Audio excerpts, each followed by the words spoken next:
भला तो सब भला। रोली की शादी उसके माँ बाप एक आलसी लड़के से करा देते हैं। चलो, रोली की शादी हुई और हमने गंगा नहाई। और क्या, बेटियां तो होती ही हैं बोझ। हाँ, पर अब क्या चिंता, उतार तो दिया बोझ तुमने, अब वो लोग समझे। ससुराल में रोली का पति कहता है, देखो, मैं कोई काम नहीं करता, ये बात तुम्हारे मम्मी पापा को बता दी थी मैंने। अब जो किराया आता है दुकान का, उसी से घर का गुजारा करना है। कभी भूल से भी कोशिश ना करना किसी चीज की डिमांड की। क्या मम्मी पापा को पता था कि आप कोई काम नहीं करते? और क्या, बड़ा अच्छे से पता था। उन लोगों को तो तुम बोझ लगती थी, बोल रहे थे कि बस शादी कर लो और कोई मतलब नहीं है। रोली को ये सुनकर बहुत गुस्सा आता है, लेकिन करती भी तो क्या, क्योंकि वो जानती थी कि उसके माता पिता ऐसे ही हैं। जैसे तैसे रोली दिन काट रही थी।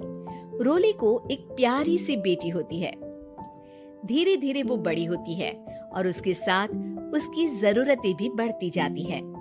सुनिए जी, अब तो सिमी बड़ी हो रही है, उसका स्कूल में दाखिला कराना है।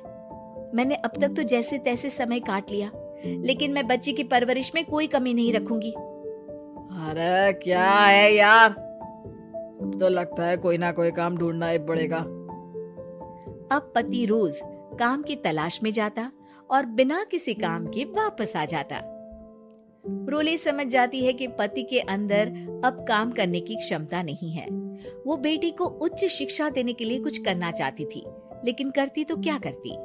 एक दिन रोली की सहेली कहती है, रोली, मेरी कोई औलाद नहीं है। अगर तू मेरी औलाद को जन्म दे तो मैं तुझे तेरे मुंह मांगे पैसे दूंगी। अरे, तेरी औलाद को मैं कैसे जन्म दे सकती हूँ? सरोगेसी से। बच्चा मेरा और वैभव का ही होगा, लेकिन कोख तेरी होगी। ये संभव है रोली। रोली कुछ सोचकर कहती है, मुझे मंजूर है, लेकिन मैं इसका 2 लाख रुपया लूंगी। अरे कोई बात नहीं, मुझे मंजूर है। रोली खुश हो जाती है कि एक बच्चा पैदा करने का उसे 2 लाख रुपया मिलेगा। वो घर आकर पति को बताती है, वो भी खुश हो जाता है। अब क्या था, डॉक्टर के पास जाकर सहेली का बच्चा रोली की कोख में पलने लगता है। मुझे 20,000 चाहिए मेरे बेटी के एडमिशन के लिए। हाँ हाँ ठीक है, मैं उसके एडमिशन से लेकर सारे खर्चे उसके अकाउंट में डाल रही हूँ। रोली की बेटी का एडमिशन हो जाता है। रोली को लगता है कि वो अब सब कुछ ठीक कर देगी। दिन और महीने आगे बढ़ते हैं।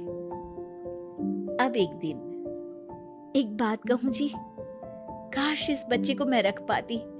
मैं अब इससे काफी जुड़ गई हूँ। अरे यार, पता नहीं किसका बच्चा है, अपने पास है ना अपनी मुन्नी। हाँ, लेकिन अब मैं भी इस बच्चे से जुड़ाव फील करने लगी हूँ, लेकिन मैं ये जानती हूँ कि ये मेरा बच्चा नहीं है। दोनों की जिंदगी ठीक चल रही थी, लेकिन कहते ना कि सुख का पल ज्यादा लंबा नहीं होता। एक दिन रोली की सहेली का फोन आता है। रोली, मुझे अब ये बच्चा नहीं चाहिए, मैं अपने पति को छोड़ रही हूँ। अरे लेकिन मुझे पैसों की जरूरत है, बच्चा तुम्हारा है, मैं क्या करूंगी? सहेली बिना कुछ बोले फोन काट देती है, फोन स्विच ऑफ कर देती है। लेकिन रोली के जीवन का तूफान यहीं नहीं रुकता। रोली, मैं इतना भार नहीं उठा सकता। आज पढ़ाई का पैसा मांग रही हो, कल को शादी, कॉलेज और पता नहीं क्या क्या। मैं तुम्हें छोड़ रहा हूँ, अपनी बच्ची उठाओ और निकलो इस घर से। अरे पर मैं कर तो रही हूँ ना बच्चे के लिए काम, आप आराम से रहिए ना। क्या काम कर रही हो? देख रहा हूँ मैं। ये छोटा शहर है, यहाँ लोगों को बात बनाते वक्त नहीं लगता। तो मैं क्या करूँ? ज्यादा पढ़ी लिखी नहीं हूँ, कैसे घर के खर्चे चलाऊं? और आप तो काम करना ही नहीं चाहते। हाँ, ना चाहता हूँ और ना ही करूँगा। रोली को पति की बात पर काफी गुस्सा आ जाता है। ठीक है, अगर मेरे जीवन में संघर्ष ही लिखा है तो वही सही। इस वक्त पति होने के नाते आपको मेरा साथ देना चाहिए था, लेकिन नहीं, आपने तो इस हाल में मुझे घर से बाहर निकालने की बात कह डाली। देखो, ये सारी फालतू की बातों के लिए वक्त नहीं है मेरे पास।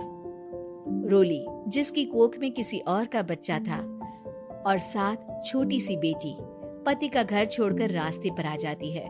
रोली के पास मायके के सिवा दूसरा कोई रास्ता नहीं होता। अरे रोली कैसी है? कितने दिनों के लिए आई है? हमेशा के लिए माँ। वो माँ को सारी बात बता देती है। ओए लड़की, इतनी हिम्मत का काम कर लिया। अरे ना ना, यहाँ कोई जगह नहीं है। तुम तो अपना बोरिया बिस्तर उठाओ और निकलो यहाँ से।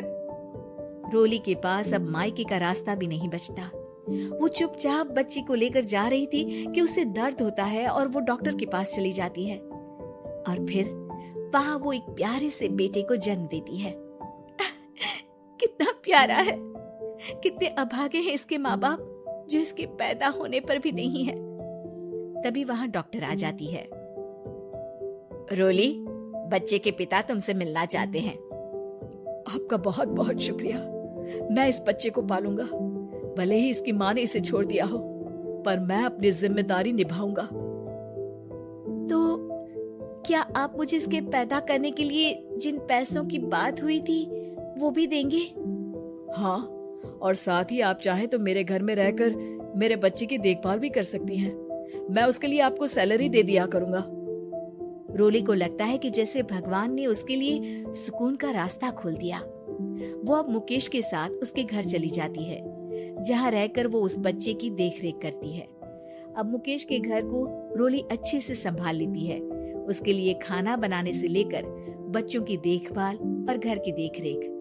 धीरे धीरे मुकेश को रोली से प्यार हो जाता है। रोली, तुम्हारी बेटी और मेरा बेटा बिल्कुल भाई बहन की तरह साथ रहते हैं। हाँ, आखिर है तो एक ही कोख के बच्चे, अटैचमेंट तो होगा ही ना। रोली, तुमने घर और मुझे दोनों को संभाल लिया। ये तो मेरा काम है। आपने भी तो मुझे छत दी जिससे मैं अपनी बेटी की पढ़ाई और भविष्य के लिए पैसे जोड़ सकूं। रोली, क्या तुम मुझसे शादी करोगी? अब मैं जानता हूँ तुम्हारी भी शादी कुछ खास अच्छी नहीं रही। रोली को मुकेश की बात ठीक लगती है। वो उसे हाँ बोलने की सोच ही रही होती है कि उसके पहले पति का फोन आ जाता है। रोली, मैं बहुत परेशान हूँ। मेरा एक्सीडेंट हो गया है। मैं चाहता हूँ तुम वापस आ जाओ। रोली को पुराने पति की चिंता होने लगती है। वो सोचती है कि वो क्या कर रही थी। हाँ ठीक है, मैं आ रही हूँ। हाँ रोली, आ जाओ, लेकिन बच्ची को कहीं हॉस्टल में छोड़कर आना, क्योंकि मैं नहीं चाहता कि हम लोगों के बीच फिर से वो सारी बातें हो। रोली को समझ आ जाता है कि पति आज भी सुधरा नहीं है।